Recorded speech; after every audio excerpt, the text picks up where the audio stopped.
ಇತಿಹಾಸದಲ್ಲಿ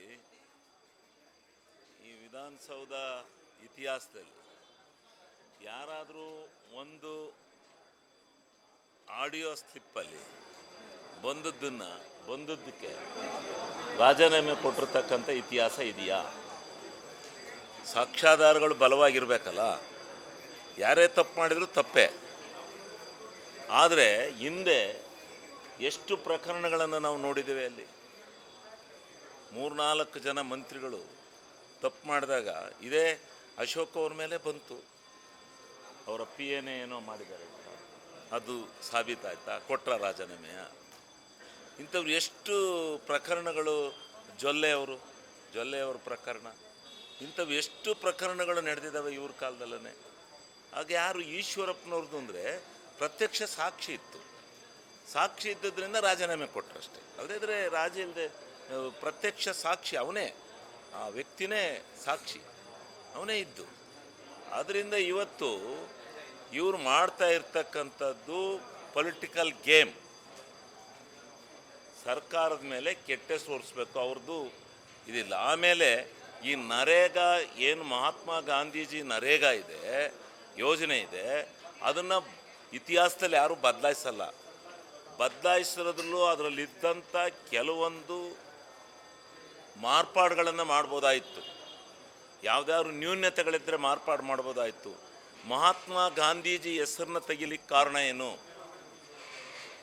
ಮಹಾತ್ಮ ಗಾಂಧೀಜಿ ಹೆಸರನ್ನ ಇಂಥದಕ್ಕೆ ತೆಗೆದು ಅಂತ ಹೇಳ್ಬೇಕಲ್ಲ. ಇವ್ರಿಗೆ ಆತ್ಮಗೌರವ ಇದ್ದರೆ ಅವರು ಏನು ಮಾಡಿದ್ದಾರೆ? ಈ ದೇಶಕ್ಕೆ ಸ್ವತಂತ್ರ ತಂದು ಕೊಟ್ಟಿದ್ದಾರೆ, ಮಹಾತ್ಮ ಅಂತೇಳಿ ಹೆಸರು ಕರ್ಕೊಂಡಿದ್ದಾರೆ. ಅವರನ್ನು ಇವರು ಬಿಟ್ಟು, ಅವ್ರ ಹೆಸರನ್ನ ಕೈ ಬಿಟ್ಟು ರಾಮ್ಜಿ ಅದೆಂಥದೋ ಇಟ್ಕೊಂಡು ಯಾಕೆ ಬದಲಾಯಿಸೋದು? ಯಾಕೆ ಅವ್ರ ಹೆಸರು ಬದಲಾಯಿಸೋದಕ್ಕೆ ಮತ್ತು ಉತ್ತರ ಕೊಡಬೇಕು.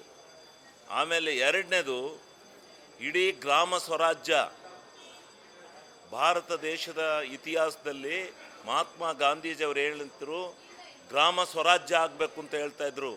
ಅದಕ್ಕೋಸ್ಕರ ಗ್ರಾಮ ಪಂಚಾಯಿತಿಗಳಿಗೆ ಸ್ವಾಯತ್ತತೆಯನ್ನು ಕೊಟ್ಟು ಅವ್ರದ್ದೇ ಯೋಜನೆಗಳನ್ನು ರೂಪಿಸ್ಕೊಂಡು ಅವರೇ ಹಣಗಳನ್ನು ಖರ್ಚು ಮಾಡ್ತಕ್ಕಂಥ ಒಂದು ಯೋಜನೆಯನ್ನು ಮನಮೋಹನ್ ಸಿಂಗ್ರವರು ತಂದಿದ್ದರು. ಗ್ರಾಮ ಸ್ವರಾಜ್ಯ ಮಾಡಿದರು. ಅದನ್ನು ಹತ್ತಿಕ್ಕಲಿಕ್ಕೆ ಇವರು ಇದರಿಂದ ಇವ್ರಿಗೆ ಒಳ್ಳೆಯ ಹೆಸರು ಬರುತ್ತೆ ಅನ್ನೋ ಕಾರಣದಿಂದ ಹತ್ತಿಕ್ಕಲಿಕ್ಕೋಸ್ಕರ ಮಾಡಿರ್ತಕ್ಕಂಥ ಹುನ್ನಾರ ಇದು. ಇವರು ನಾಟಕ್ಕೋಸ್ಕರ ಕೂತಿದ್ದಾರೆ. ಇದರಲ್ಲೇನೂ ತಿರಳಿಲ್ಲ. ಎಲ್ಲ ಸುಮ್ಮನೆ ಬೊಬ್ಬೆ ಹೊಡಿತಾ ಇದ್ದಾರೆ. ಇದರಲ್ಲಿ ಏನೂ ಆಗೋದಿಲ್ಲ. ಯಾವ ತೋರಿಸ್ಬೇಕಲ್ಲಪ್ಪ? 6,000 ಕೋಟಿ ಸುಮ್ಮನೆ ಬಾಯಲ್ಲಿ ಹೇಳ್ಬಿಟ್ರೆ ಯಾವುದ್ರಲ್ಲಿ 6,000 ಕೋಟಿ ಇಂಥದ್ರಲ್ಲಿ ತಗೊಂಡಿದ್ದಾರೆ, ಇಂಥರ್ಥ ತಗೊಂಡಿದ್ದಾರೆ?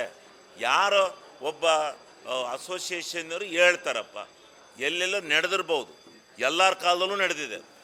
ಯಾರ ಕಾಲದಲ್ಲಿ ನಡೆದಿಲ್ಲ? ಎಲ್ಲರ ಕಾಲದಲ್ಲೂ ಕೆಲವು ಪ್ರಕರಣಗಳು ನಡೀತವೆ. ನಡೆದಿರ್ತಕ್ಕಂಥ ಸಂದರ್ಭದಲ್ಲಿ ಸಾಕ್ಷ್ಯಾಧಾರಗಳನ್ನು ಪ್ರೂವ್ ಮಾಡಬೇಕಲ್ಲ. ಸಾಕ್ಷ್ಯಾಧಾರಗಳನ್ನು ಇಟ್ಟಿದ್ರೆ ಒಪ್ಕೋತೀನಿ ನಾನು. ಅದು ಬಿಟ್ಟು ಹಿಟ್ ಆ್ಯಂಡ್ ರನ್ ಕೇಸ್ ಮಾಡಿ ಬರೀ ಭ್ರಷ್ಟಾಚಾರ ಅಂತಲೇ ಹೇಳುವಂಥದ್ದು ತಪ್ಪು.